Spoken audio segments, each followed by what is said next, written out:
Many factors have contributed to what Singapore is today.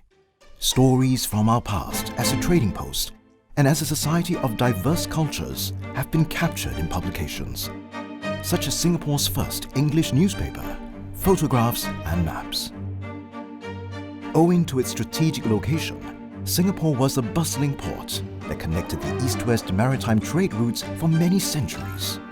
This publication of a 17th century Portuguese manuscript describes the little-known early history of the Malay Peninsula.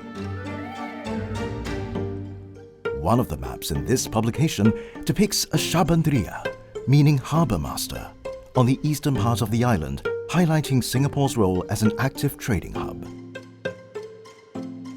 The movement of cargo, people and mail was key to the island's rise as a maritime port after the British set up the trading post in 1819.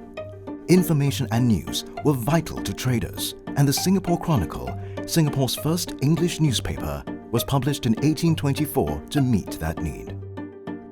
Commercial information aside, the newspaper also included official notifications, advertisements, and editorial notes on local topics and events. The Singapore River had always been the focal point of trade in early Singapore. By the end of the 1800s, the river area had become overcrowded with shipping vessels, as well as godowns, mills, boatyards, and other trading activities. These plans show the proposed improvement works to the Singapore River in the early 1900s. Singapore's multicultural society was evident even in the early 19th century, where the population was made up of people from the region, Asia and Europe. Many fascinating stories that capture our multicultural heritage can be found in the National Library collection. Published in 1883, this Chinese-Malay dictionary used similar-sounding Chinese words to help Chinese migrants in Singapore learn and communicate in Malay, the language of the local population. The Romance of the Three Kingdoms is a well-known Chinese classic. A Baba Malay translation of this classic was published between 1892 and 1896, making this popular tale more accessible to the Peranakan Chinese community. Timeless tales of early Singapore, such as Sang Nila Utama and Badan the Strongman, are found in Sejarah Melayu, also known as the Malay Annals. Sejarah Melayu is one of the few publications on early Singapore, and its tales continue to enchant writers and readers even until today. Printed in 1872, Munajattu Tirattu is the earliest Tamil literary work in the National Library collection. The book features 55 Islamic poems written by Muhammad Abdul Qadir Pulavar, who was from Nagaur in Tamil Nadu. Interestingly, most of the poems include a raga, which are notes in Indian classical music.